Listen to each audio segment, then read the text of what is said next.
Di tengah perkembangan ilmu pengetahuan, terutama di bidang evolusi dan arkeologi, muncul sebuah pertanyaan yang tak kunjung menemukan titik temu dengan keyakinan agama. Temuan-temuan fosil manusia purba, seperti Neanderthal dan Homo erectus, menunjukkan bahwa manusia modern tidak muncul begitu saja dari satu pasangan manusia, seperti yang dijelaskan dalam narasi agama tentang Adam sebagai manusia pertama. Bukti fosil menunjukkan bahwa Homo erectus sudah ada jauh sebelum munculnya Homo sapiens, yang berarti ada ribuan tahun sejarah manusia sebelum era yang diyakini oleh banyak agama sebagai kelahiran manusia pertama. Namun, pertanyaan yang sering muncul adalah bagaimana menjelaskan temuan-temuan ini dengan narasi agama yang menganggap Adam sebagai asal-usul manusia. Bukankah ada konflik antara sains yang berfokus pada penemuan fosil manusia purba yang mendahului zaman Adam dengan konsep agama yang lebih terbatas tentang awal mula manusia? Untuk menjawab tantangan ini, kita harus memanfaatkan konsep genetika populasi. Penelitian dalam bidang ini menunjukkan bahwa keragaman manusia modern tidak mungkin berasal dari satu pasangan saja. Keragaman genetik ini memerlukan populasi yang lebih besar dalam waktu yang lebih lama untuk berkembang. Dalam hal ini, sains menawarkan penjelasan mengenai keberagaman manusia yang melibatkan faktor genetika, bukan semata-mata narasi satu pasangan manusia sebagai titik awal kehidupan manusia. Salah satu temuan besar dalam studi genetika adalah konsep genetic bottleneck, yang mengungkapkan bahwa manusia modern tidak mungkin berasal hanya dari satu pasangan dalam beberapa ribu tahun terakhir.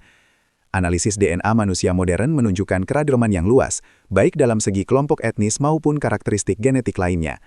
Pada dasarnya, kita berasal dari sebuah populasi yang jauh lebih besar dari hanya dua individu.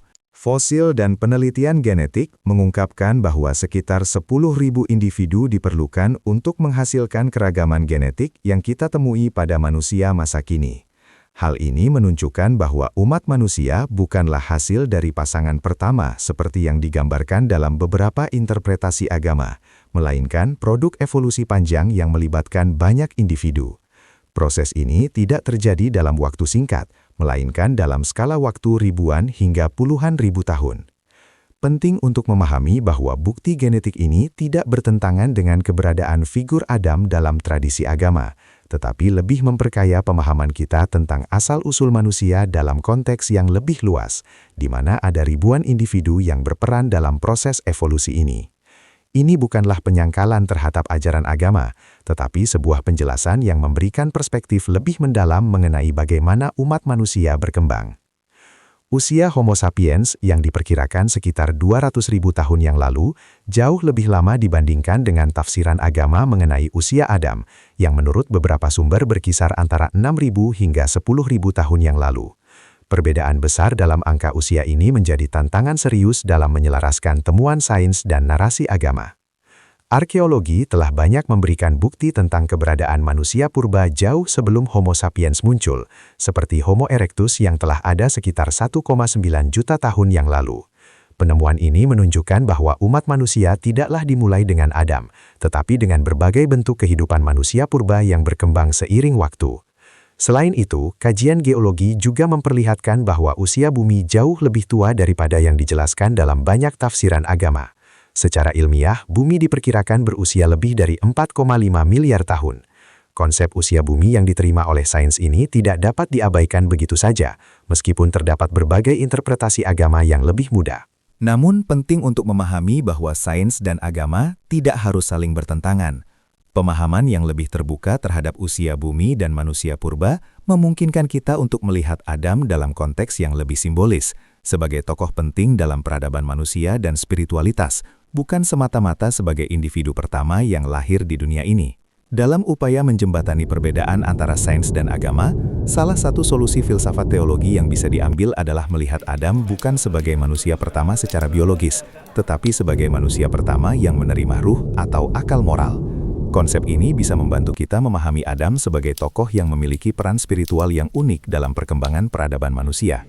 Menurut pandangan ini, sebelum Adam, sudah ada manusia biologis yang mungkin tidak memiliki kesadaran moral dan spiritual. Adam adalah manusia pertama yang diberi akal dan moral, yang menjadikannya pemimpin peradaban pertama dalam konteks agama. Adam bukanlah awal biologis umat manusia, tetapi awal dari peradaban manusia yang memiliki kesadaran moral dan kemampuan untuk beriman. Dengan demikian, konflik antara sains dan agama bisa diatasi dengan cara melihat Adam sebagai figur simbolis yang merepresentasikan titik awal dari perjalanan spiritual dan moral umat manusia, bukan sebagai individu pertama yang muncul dari pasangan tunggal dalam waktu yang sangat singkat. Ini membuka kemungkinan bagi kita untuk menghargai temuan sains tanpa harus menolak kepercayaan agama yang kita anut.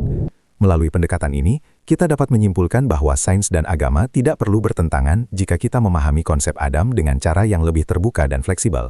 Sains memberikan bukti yang kuat mengenai evolusi manusia dan keragaman genetik, sedangkan agama memberikan makna yang lebih dalam mengenai asal-usul spiritual dan moral umat manusia. Dengan melihat Adam sebagai awal spiritual, kita dapat menghargai kedalaman pemahaman agama sambil tetap menerima penemuan ilmiah yang memberikan wawasan baru tentang sejarah dan asal-usul manusia. Pemahaman ini, meskipun dapat memunculkan perdebatan lebih lanjut, pada akhirnya membantu kita untuk lebih menghargai kompleksitas penciptaan dan perjalanan umat manusia. Alih-alih melihatnya sebagai dua hal yang bertentangan, kita dapat melihat sains dan agama sebagai dua perspektif yang saling melengkapi dalam memahami asal-usul dan tujuan hidup manusia di dunia ini.